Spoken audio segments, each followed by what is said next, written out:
Buenas noches, vamos a comenzar la sesión. Bienvenidos al curso, a este segundo semestre, después de este receso que tuvimos, ¿verdad? Un corto receso, por cierto, para recuperar nuestras energías.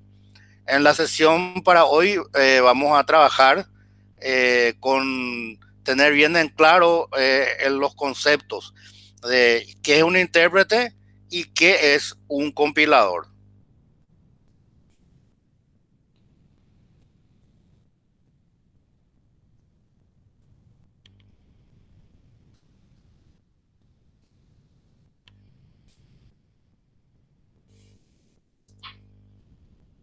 Muy bien, intérpretes y compiladores. Profesor César Calastra. ¿Quién les habla? ¿Qué es un intérprete?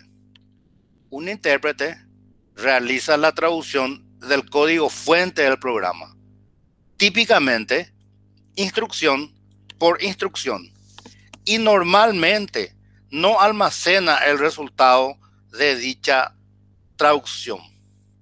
Dicho de otro modo, ¿verdad? Sería un programa informático capaz de analizar y ejecutar otros programas.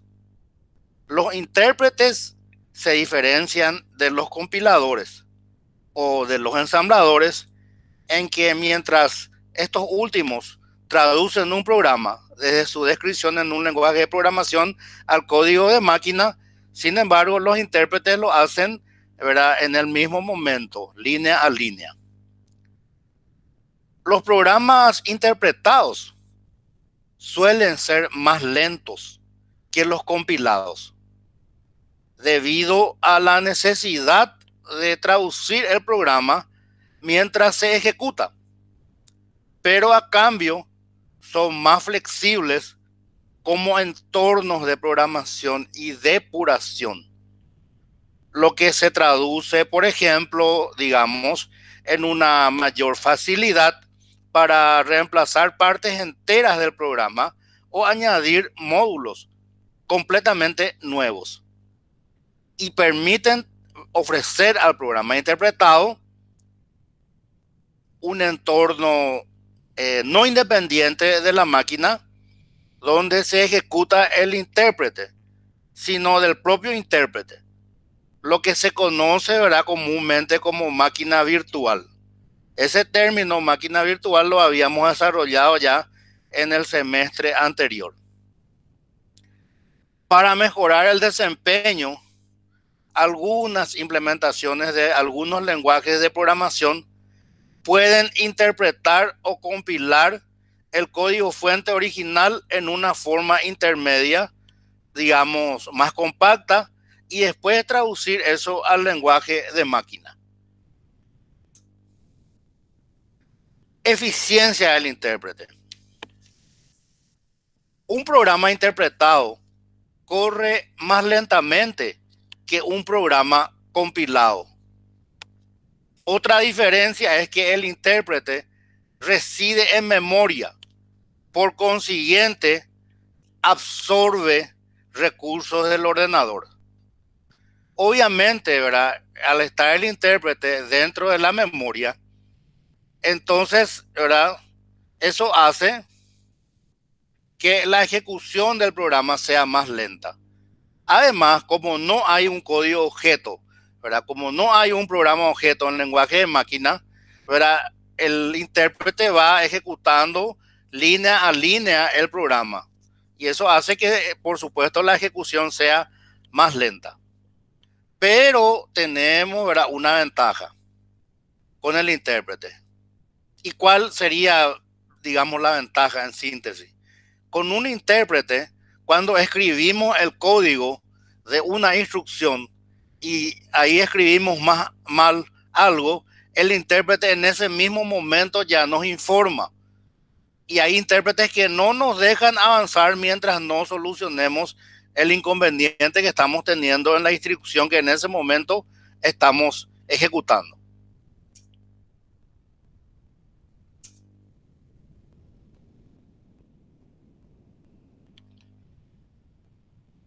La interpretación del código es más lenta que la ejecución del código compilado, porque el interpretador debe analizar cada sentencia en el programa cada vez que es ejecutado y entonces realizar la acción deseada, mientras que el código compilado solo realiza la acción dentro de un determinado contexto fijo por la compilación.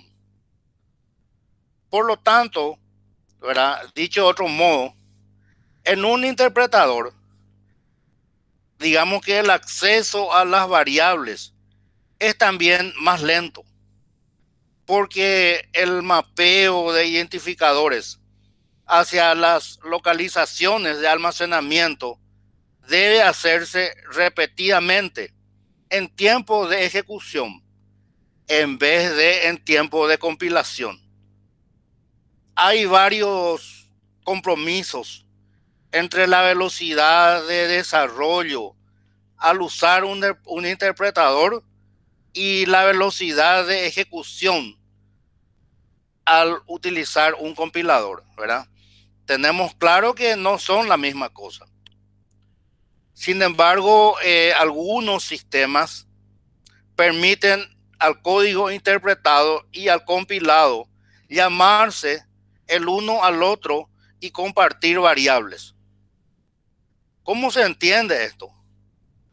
Y bueno, esto significa que una vez que una rutina, digamos, ha sido probada y depurada bajo el interpretador, puede ser compilada y por lo tanto beneficiarse de una ejecución más rápida, por decirlo, mientras que otras rutinas están siendo desarrolladas.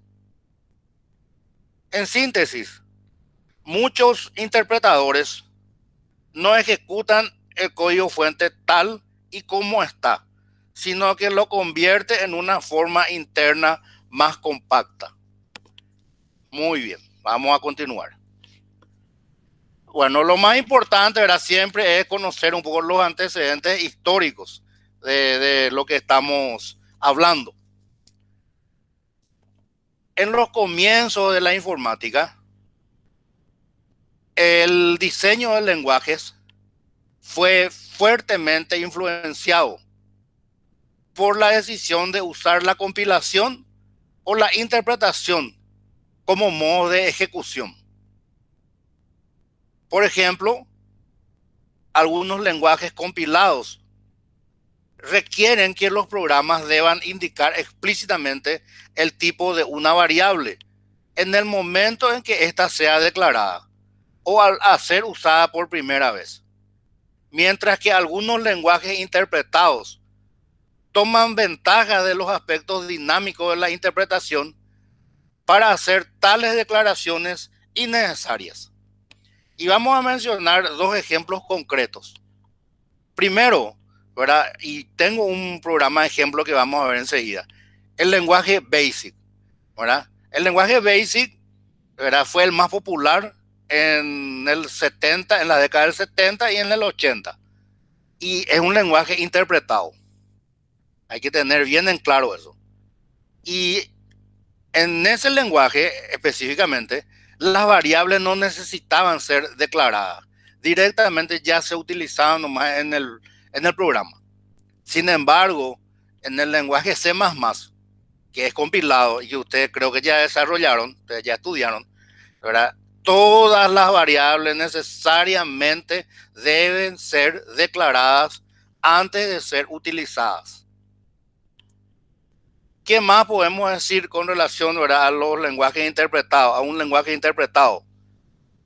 Y bueno, es un lenguaje de programación para el que la mayoría de sus implementaciones ejecuta las instrucciones directamente, sin una previa compilación del programa, traduciendo cada sentencia en una secuencia de una o más subrutinas ya compiladas en código máquina. Los términos lenguaje interpretado y lenguaje compilado en realidad no están bien definidos, porque en teoría, vuelvo a recalcar, cualquier lenguaje de programación debería poder ser interpretado o compilado. Cada vez es más popular en las implementaciones, por decirlo, más modernas de un lenguaje de programación, ofrecer ambas opciones. Y ahí vamos a detenernos un poquitito y vamos a hablar, ¿verdad?, de un lenguaje que normalmente se presenta como complicado, ¿verdad?, aparentemente. Y me refiero al lenguaje Java. Y es un ejemplo bien concreto, ¿verdad?, de que él es un híbrido prácticamente. Porque tiene las dos opciones, utiliza las dos herramientas, ¿verdad?, tanto el interpretador como el compilador. Por ejemplo, en Java, vamos a suponer que estemos escribiendo nuestro código utilizando Eclipse, ¿verdad?, que es lo que yo particularmente, ¿verdad?, utilizo siempre. Y cuando escribo mal algo en Java, bueno, directamente Eclipse ya me avisa y no me permite luego compilar mientras hay error en la interpretación, ¿verdad? Algo muy parecido a eso utiliza el lenguaje, ¿verdad?, que es cada vez más popular, que se conoce con el nombre de Python, ¿verdad? Python también tiene, ¿verdad?, digamos, la misma característica que Java. Perdón. Sorry. Ahí sí, vamos a seguir. Y bueno, ahora vamos a hablar un poquito del BASIC, ¿verdad?, que ya estuvimos mencionando recién, ¿verdad? BASIC, el lenguaje interpretado más popular de los 70 y de los 80. El original, ¿verdad?, que se conoció con el nombre de Dartmouth BASIC, fue diseñado, fíjense, en 1964 por John Kemeny y Thomas Kurz en el Dartmouth College en New Hampshire, Estados Unidos. El lenguaje y sus variantes llegaron a estar ampliamente disponibles en los microcomputadores a finales de los años 1970 y en los años 1980. 2 décadas, ¿verdad? El BASIC fue un lenguaje muy popular que se utilizaba como un lenguaje formador porque era muy amigable, era muy sencillo. En mi época de estudiante, ¿verdad?, en la Facultad Politécnica, donde egresé, nosotros utilizábamos, ¿verdad?, el lenguaje BASIC en una IBM 5110 y teníamos que agendarnos, ¿verdad?, para ir a utilizar la única máquina que teníamos para practicar el lenguaje BASIC. En el 85 y 86, cuando hice mi tesis, entonces yo utilicé el lenguaje BASIC para hacer mi tesis. Pero no utilicé una IBM, ¿verdad?, porque la verdad que eso estaba fuera de mi alcance.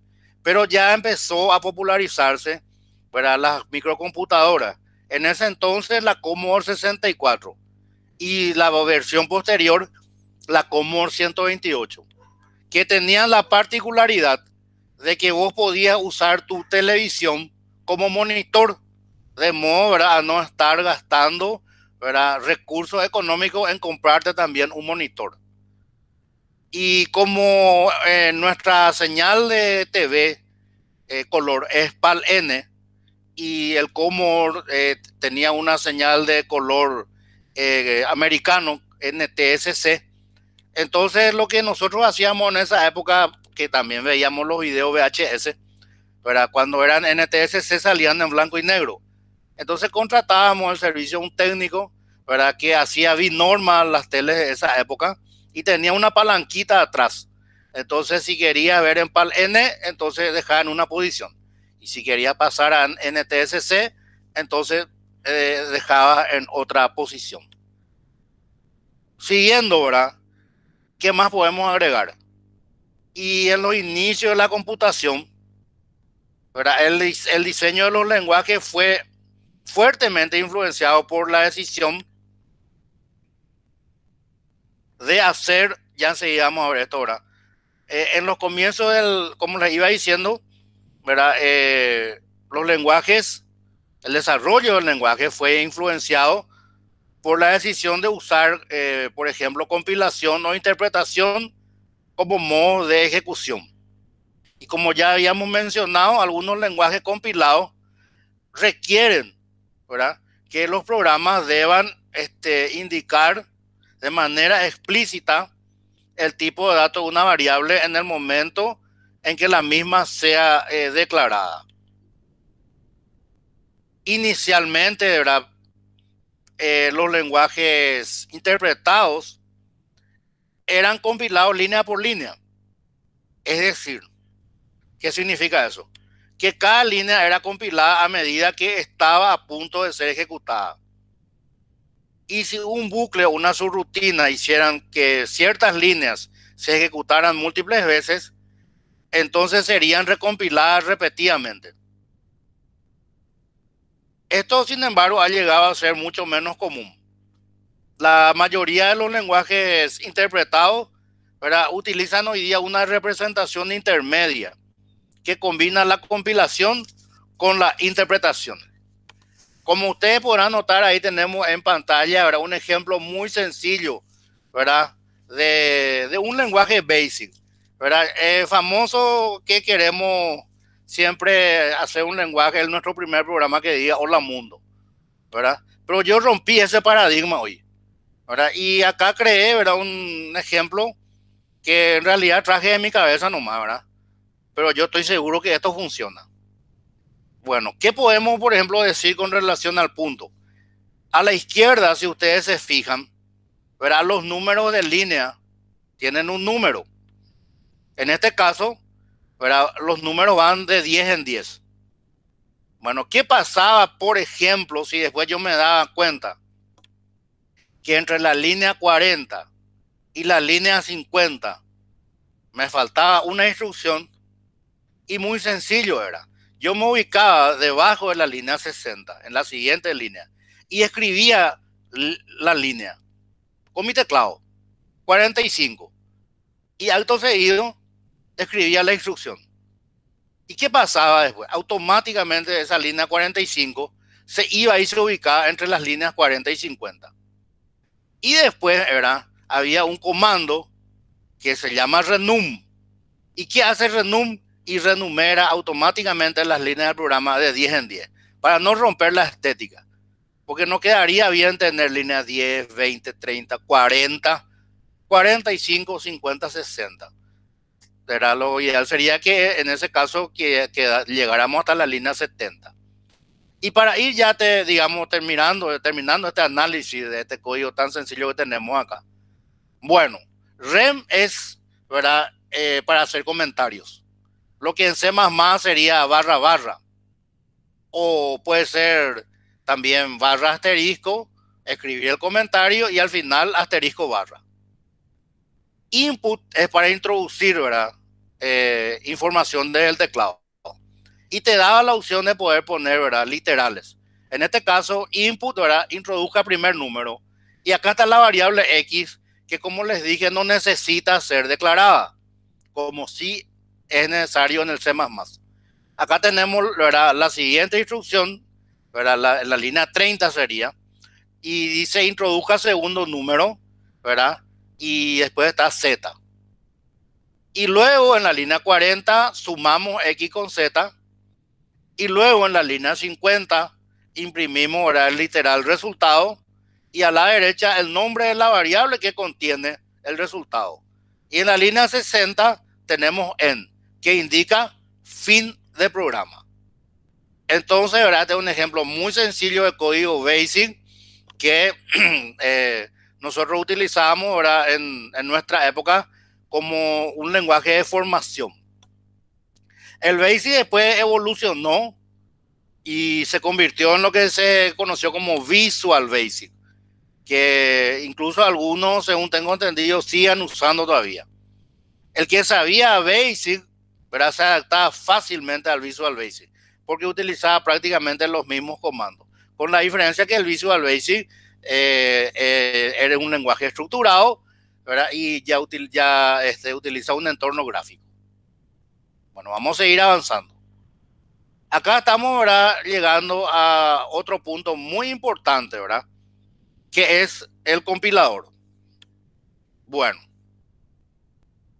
se encarga de traducir un programa fuente a programa objeto, que es el programa que finalmente será ejecutado. Si el proceso de compilación ha finalizado sin ningún tipo de error, entonces se convierte en código de máquina. Voy a achicar un ratito. Y este es el programa, y es el programa objeto, perdón, el que será ejecutado.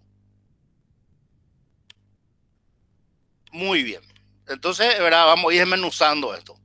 Yo escribo mi código, digamos en lenguaje C++. Una vez que terminé de escribir mi código, entonces, ¿qué tengo que hacer? Compilar mi programa en C++. Si no hay error, entonces puedo ejecutar el programa. Caso contrario, entonces tengo que ver dónde está mi error, corregirlo, volverlo a compilar y si ya no hay error, entonces ahí lo puedo ejecutar. Y ahora vamos a referirnos brevemente, ¿verdad?, al primer compilador. El primer compilador, ¿verdad?, es el A0, ¿verdad? Y fue desarrollado por una dama en 1952, ¿verdad?, que se llamaba Grace Hopper. Y bueno, 6 años después, esta misma científica presentó el compilador V-0 diseñado para el UNIVAC 1 y 2. Bueno, ¿qué podemos decir con relación al UNIVAC 1?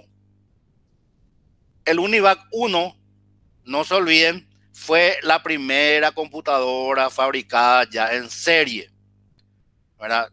¿Y de qué marca era UNIVAC 1? Y el gigante azul, de Big Blue, ¿verdad? Por el color de sus siglas en inglés, ¿verdad?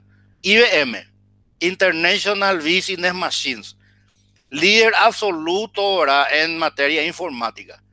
A pesar de que en este mismo momento, ¿verdad?, hay una empresa que, si bien no solo fabrica computadores, ¿verdad?, le supera ampliamente en el valor de sus acciones y se ha convertido en la primera empresa en superar el valor de 2 billones de dólares. Me refiero a Apple, para ser más concreto. Pero Apple, como todos ustedes saben, no solo fabrica computadoras, tiene una serie de otras cosas también que fabrica. ¿Qué más podemos decir para ir terminando esta parte?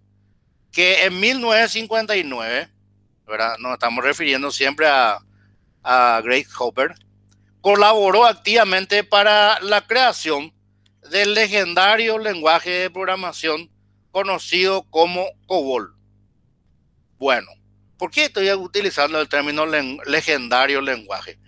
COBOL, ¿verdad?, por sus siglas en inglés, es Common Business Oriented Language, ¿verdad?, lenguaje común orientado a los objetos. En el 60 se lanzó al público, ¿verdad?, y hasta ahora hay gente que en algunos lugares lo sigue usando.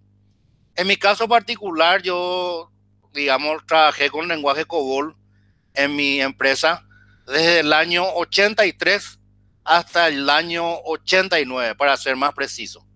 Y después, ¿verdad?, se compraron ahí la primera computadora personal IBM, y entonces pasamos, ¿verdad?, un grupo de programadores a estudiarle, ¿verdad?, entre comillas, al nuevo computador IBM que había llegado a la empresa. Para concluir, ¿verdad?, siempre con relación al compilador, podemos acotar que la construcción de un compilador involucra la división del proceso en una serie de fases que variará con su complejidad.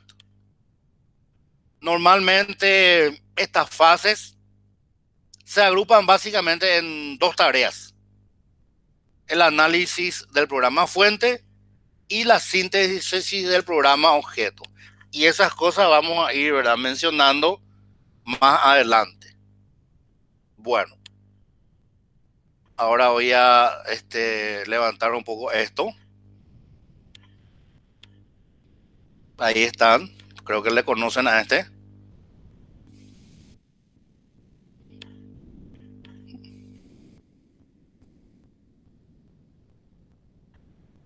Ahí está. A ver, sí. Bueno, este es, ¿verdad? El famoso C++. Y vamos a hacer un poco, ¿verdad? Online, un ensayo, ¿verdad? Primero, el famoso numeral include, ¿verdad? Y acá tenemos, ¿verdad? stdio punto h y acá cierro. Bueno, y ahora que hoy tengo que hacer, bueno, tengo que hacer mine y famoso, ¿verdad? A ver, abrir llave, hacer corchete. Ahí, abrir llave, voy a bajar un poquito y cerrar llave. Ahí está. Bueno, lo que yo quiero hacer en síntesis, ¿qué es? Y ese mismo código que hice en Basic, entonces desarrollar acá, ahora online, en C++. Vamos a declarar las variables como enteras, ¿verdad? X igual a 0, coma, Z igual a 0, coma, y S igual a 0, punto y coma. Bueno, voy a compilar, le voy a dar el nombre de 100 para diferenciar. Y dice DAM, o sea que hasta el momento no hay error. Muy bien. Después, entonces, printf, si no estoy transcordado, ¿verdad?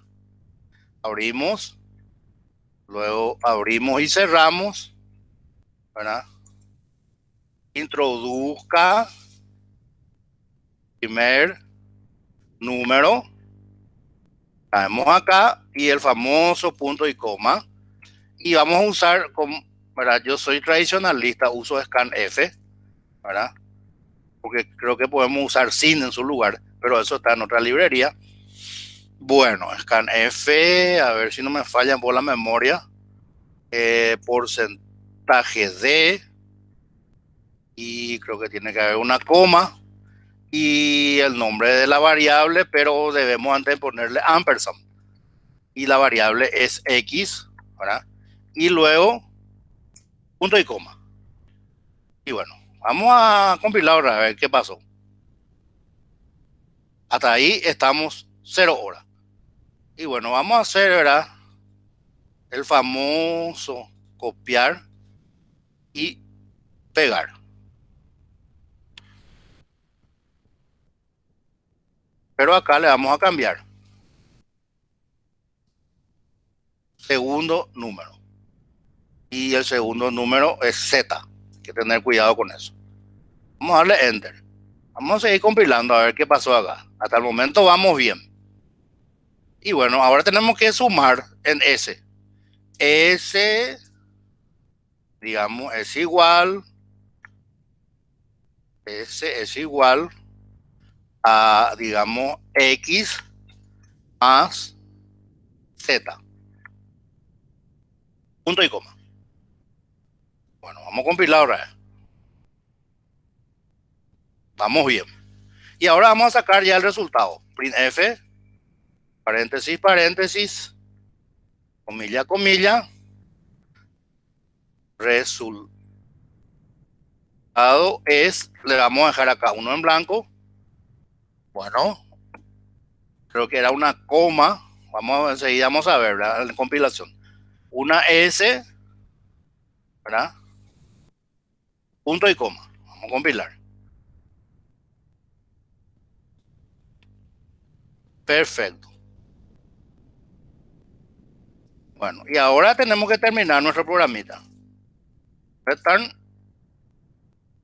perdón, pero, punto y coma. Vamos a checar más esto.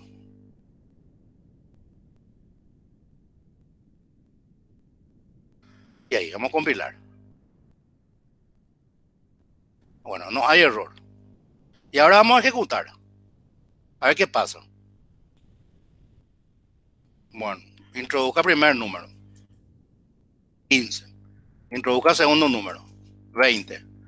Bueno, no se vio ahí, ¿verdad? La impresión. Entonces, ¿verdad? Hay un artificio que podemos usar. Y bueno, vamos a hacer el famoso copiar y pegar. Pero le tengo que llamar a otra librería. Onio. ¿Para qué? Para poner acá esto. Get ch. Paréntesis izquierdo, paréntesis derecho. Punto y coma. ¿Para qué eso es? Para que se detenga la ejecución del programa hasta que yo pulse alguna tecla del teclado. Es un artificio, ¿verdad? Ahí está. Yo creo que ahora ya vamos a ver el resultado. Vamos a mirar. Primer número, 15. Segundo número, 20. Resultado es chanfle. ¿Qué pasó acá? Hubo un error de ejecución, ¿verdad? Bueno, ¿dónde está el error? ¿Qué faltó acá? La máscara, ¿verdad? Porcentaje de. Me faltó la máscara, ¿verdad? Y se dan cuenta cómo el compilador no detecta esas cosas. Ejecutar, compilar. Bueno, vamos a probar otra vez. Ahí está, el resultado es 35. Entonces tenemos acá en C++ el código que habíamos visto en BASIC, ¿verdad? Es exactamente el mismo código, pero pasamos, ¿verdad?, a un lenguaje compilado. ¿Y qué pasa cuando hay algún error? Y es profesor, voy a sacarle acá el punto y coma y voy a compilar. Y ahí me marca, ¿verdad? Y acá está el mensaje, ¿verdad? Expected before scanf. ¿Qué me dice? Expected punto y coma me dice. Antes del scanf. Eso me dice el compilador, ¿verdad? Antes del scanf se espera que usted ponga ¿qué cosa? Punto y coma. Y ahí, entonces, nuevamente vuelvo a compilar y ahí puedo ejecutar sin ningún problema otra vez. Entonces, ahí está la diferencia, ¿verdad? Notaron ustedes que si mi programa tiene un error, ¿verdad?, entonces no se puede ejecutar. También, ¿verdad?, como no le puse la máscara, ahí hubo un error. ¿En dónde? Hubo un error en la ejecución. Hay errores de compilación y errores de ejecución. En ambos casos, ¿verdad?, los errores de lógica del programador solamente se pueden llegar a detectar cuando el programa se ejecuta y fallan los resultados. Muy bien. Entonces ahora voy a volver acá. Voy a dejar de compartir y volver al Google Meet. Bueno, y entonces de esta manera, ¿verdad?, vimos un ejemplo de lo que es un intérprete y de lo que es un programa compilado. Bueno, sí, me gustaría tener ahora un retorno, ¿verdad? Voy a preguntarle un poco a Ever, ¿verdad? ¿Estás ahí, Ever? Sí, profe. Bueno, ¿y qué tal, Ever? ¿Todo tranquilo? ¿Te quedó todo claro? Sí, me quedó todo claro. Perfecto. Eso justamente mi duda era si es que Java, por ejemplo, era un intérprete o un compilador, pero ahora ya Es un híbrido es y un trabaja híbrido. con Ajá. máquina virtual. Sí, sí, Sí, sí, así me ya me, dijo, y Python también. sí, sí, ya me quedó claro. Exactamente. Y bueno, perfecto. Ahora voy a preguntarle un poco. Bueno, supongo que Aoshi es el señor Ricardo. ¿Estás ahí, Aoshi? Sí, profe. Vos sos Ricardo, ¿verdad? Sí, así Ya, mismo. perfecto. ¿Y qué tal? ¿Todo claro, Ricardo? Sí, sí, sin problema. Se Ujú. entiende bastante la diferencia. Se quedó claro. Sí. Perfecto. Perfecto. Y bueno, ahora voy a tener por retorno de Lorena. ¿Estás ahí, Lorena? Hola, profe, sí estoy, Sí, genial, estoy acá genial. atenta. Da gusto la clase porque es dinámico, Qué con bueno. ejemplos. Estás ahí firme como corbata de muerto, ¿verdad? Sí, Pero te quedó todo claro la diferencia entre un lenguaje sí, interpretado y un lenguaje compilado, amiga. sí, todo claro. Todo claro. Bueno, menos mal, porque si era todo tío, o sea, tío para tío. Y bueno, ahora vos, Sofía. ¿Estás ahí, Sofía? Sí, profe. Ujú. ¿Qué tal, mi hija? ¿Todo claro? ¿Todo tranquilo? Todo clarísimo, profe. Muchas Excelente, gracias. excelente. Y bueno, ahora voy a detener la grabación. Ahí.